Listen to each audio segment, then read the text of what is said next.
masarap na. Parang leche plan, di ba? Parang may dessert na yung... Ready na ako. Bihis na ako up and down ng clothes nila dito. So, Tapos grabe yung pag-aalaga nila dito. As in, parang baby ka. talaga. Hindi nila mag-chill sa tapat ng kalsada.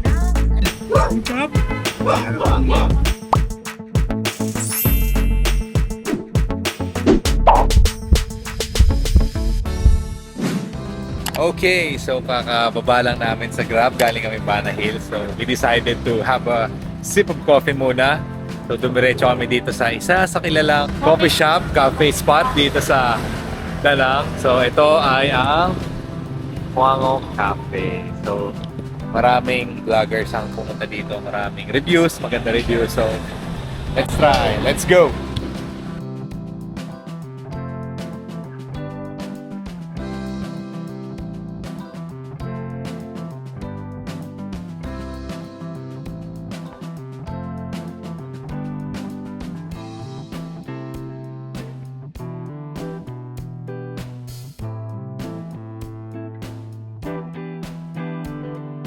Ang ganda dito guys, sobrang chill na ambience, parang old house.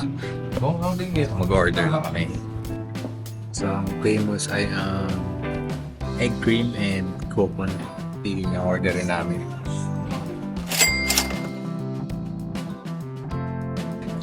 Order kami ng egg cream coffee and Yun yung bestseller nila dito. coconut milk coffee. Dalawa. Dalawa to sa bestseller Yeah. dito. So, ang Di pa mura na- dito kasi ang ginastos ko lang, nabawa sa Gcash ko, 176 pesos lang para dito sa dalawa.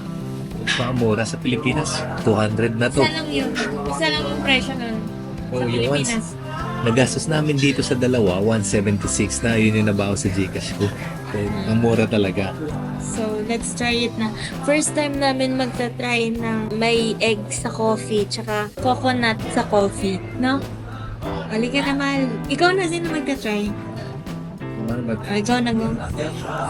Wait.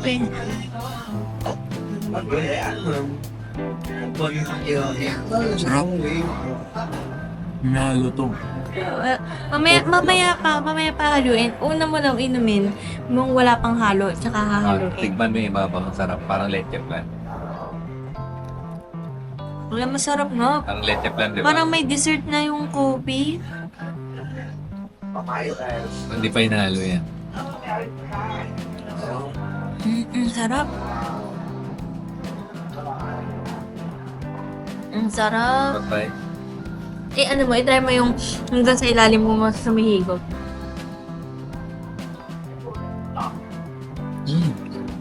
Ang sarap, no? Pag naghahalo na yung egg, yung coffee sa ibabaw, no? Ang sarap. Yung isa Yung naman. pait na tamis. Ang sarap. Yung isa naman ba, yung coconut?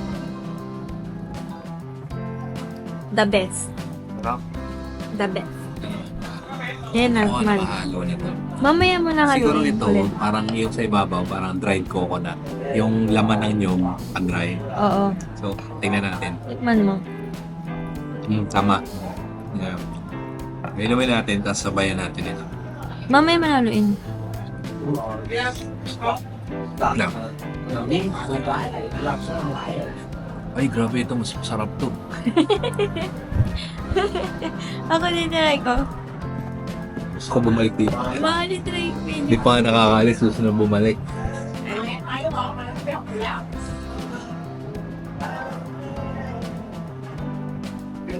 Ang sarap. Pero alam ko na kung ba't nasarapan si Earl kasi pinanganak siya sa land ng mga may nyog. Kaya tuwang-tuwa dito. Sarap kasi coconut. Parang bounty. Nalalasahan ko yung bounty na chocolate. Oo, yun ang paborito niya kaya nasarapan siya. Ah, Wait lang. Baka sabihin yun daw ako nasarap. Ang sarap nung... dried coconut nga. Ang sarap nung sa Parang chips. taas.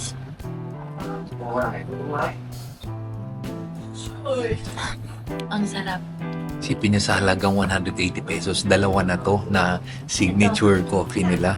Ito naman, haluin ko na. Haluin ko naman.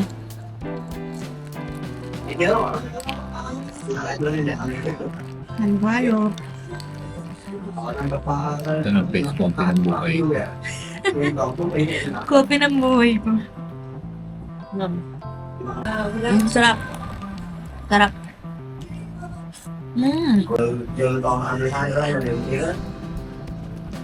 Sarap nun. Parehas masarap. Guys, parang masarap. As in, ang sarap talaga. No joke. Siguro kung babalik kami dito sa ibang araw, siguro yung orderin ko sunod yung mango. Ay, yung ano yung sabi? Oo. Best seller din. Sarap din kasi yung mangga dito sa Vietnam. Alam niyo, parang dahil doon sa chips na nasa kalagay sa taas, gusto ko bumili ng coconut chips.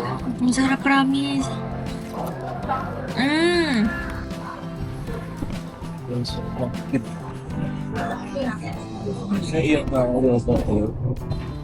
Okay. Okay guys, so grabe. Sarap nung kape na ininom namin. Yung anto ko nawala eh. Sarap Lalo ng na kape.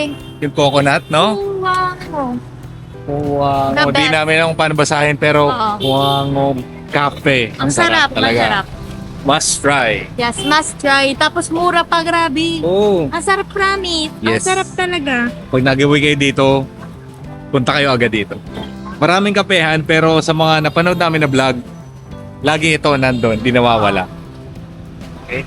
So lalakad na kami, pabalik ng hotel. Malapit lang kasi kami dito. Walking distance lang papunta dun. So, see you!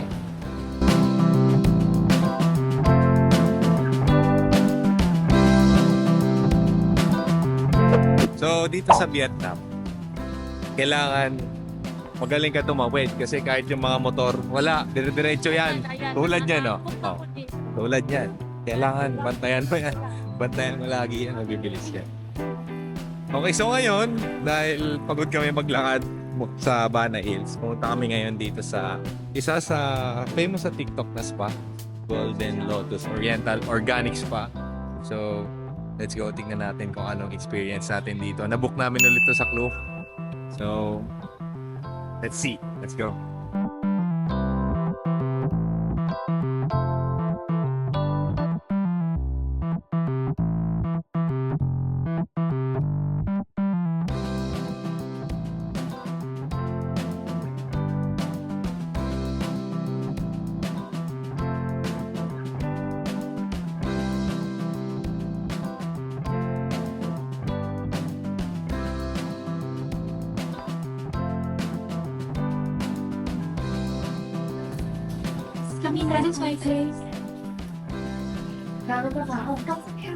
Thank you. Thank you. Tea? Yes. Thank you. Yeah, just some tea, please. Ah, thank you. So, yan, sobrang relaxing na place.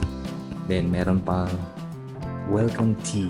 Paborito ko. So, favorite na asawa ko yung mga coconut na balat na yun. Paborito ko yun dahil sa akin na ininuman na.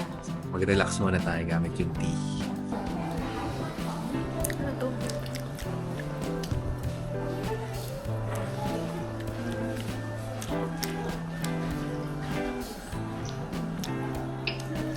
Ano to, mahal? Ay, ginger. Ginger. Right. Ito, coconut. Ay, ang sarap ng tea nila. Kikwis muna ulit kami. So, preference to kung ano yung gusto mo sa massage.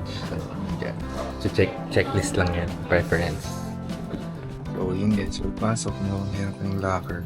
And kung he wash, then change clothes, right? This okay? Okay, towel. What? Oh, this. Okay. Thank you. Okay. You. So, towel and change clothes. Pagpasok nyo, meron bibigay sa inyo susi. Iwan kayo na gamit sa locker. Then, kung naka-shower na kayo, kahit huwag na kayo mag-shower dito.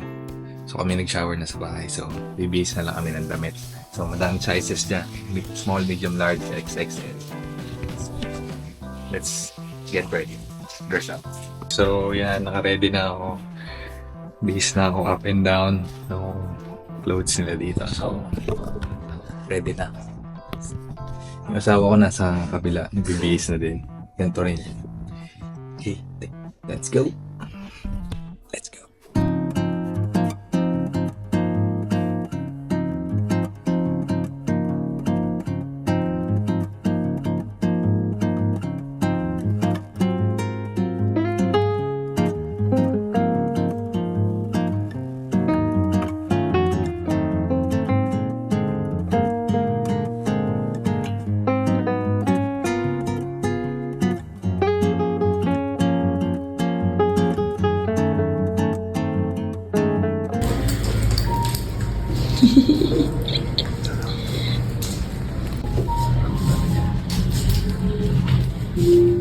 Ayun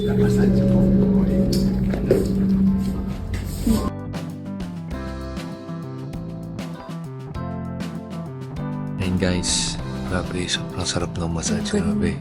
Sobrang premium, panis pa yung mga mamahalin sa Pilipinas. Talaga the best. So, sobrang mura lang to. Grabe talaga, parang basta, sarap, grabe. Gana. Panis pa yun sa Sofitel. Sorry, Sofitel. Mas masarap pa to. Grabe yung sarap. Ang galing. Ito, hindi na boring, no? Ito Hindi yung ako board na na-boring. board. Tapos parang kaya ang kinis ng balat ko sis sa pinapahid nila. Ako na. Tapos grabe yung pag-aalaga nila dito. As in parang baby ka. Talaga. Tapos, matindi dyan. Tapos may Tapos, pagkain pa. May pagkain pa. Pagkain pa. Parang lahat ng pinuntahan namin dito may after, may before, may after na food. Na snack, no? Wala akong masabi. Sobrang perfect. The best. Perfect. Sarap ng mangga. Tsaka ano to? Sarap din nito.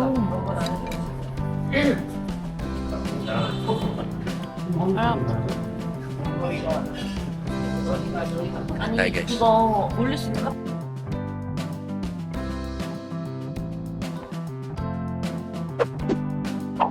Ang galing din ng island nila. Ganda ng island ko. Sa kanta na to. Perfect spot eh. Kaya nga, no?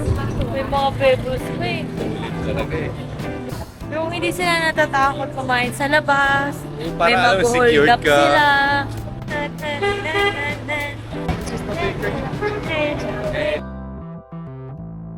Dito sa Vietnam, mahilig nga tumambay. Hindi sila natatakot sa mga snatcher. Basta kahit saan lang na pwedeng matapatan ng kalsada, dun sila titingin. Kahit wala naman ditong ano, yung parang Ano mga attraction? wala na attraction dyan. Pero nandyan sila nakatambay. Hindi ko alam kung may snatcher ba dito, pero ang galing eh.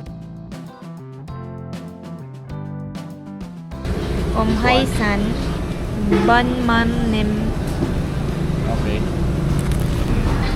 Mai Quang. Okay guys, dito kami ngayon ulit sa parang sa ano lang to, along the road. Dito kami kumain nung isang araw ng pho. Sobrang sarap dito, sobrang dami ng serving. Binayaran namin 140 pesos. Ang laki na, naghati kami. Dito kami magdi-dinner, Vietnamese food ulit. Okay guys, so ito na ang pagkain namin. Okay guys, so ito yung order namin. Ito yung sinasabi ko kanina na around 650 to 690 pesos na. So ito, tingnan nyo ha. Tatlong order niya, iba-ibang putahe. So, sipin mo, tsaka ang laki ng serving ngayon yung kamay ko. Oh. Diba? Makabusog na naman kami. Let's eat! Ha, sarap. Yung pa lang yun ah. Sabaw pa lang yun, libre lang ah. Sarap ah. Tal. Bayan. Yan ata itatakal yan. Ah. Sarap na po. Wait, Hindi tama na yun, Seafood fried rice, tapos hindi ko alam tawag, Vietnamese kasi, pero try na lang natin. Kuha ka na, kukuha na lang ulit sa'yo. Pag ano, take out na lang natin. Dami. Ikaw naman di. Oh. Dami, hindi natin ako gusto. Pero tingnan sa food. Ah, parang ano din siya. May gulay na may mani na beef. So, parang sauce niya ata to. No, sauce niya yan. Sauce niya yung brown something doon. Sarap na ang pagkain dito ah. Favorite ko na to. Sa, alam mo yung sa side, pagilid lang. At na-picture na to sa mga vlog eh. Picture namin. Guys, alam niyo yung fried rice. Ay, pag na kayo bumili ng ulam eh. Napakarami niyang laman. Ang dami niyang squid. Ang dami niyang, sobrang dami. Ulam. Ikaw na ang susuko. Alam niyo, ang lalaki ng servings nila. Pero ito yung mga order namin.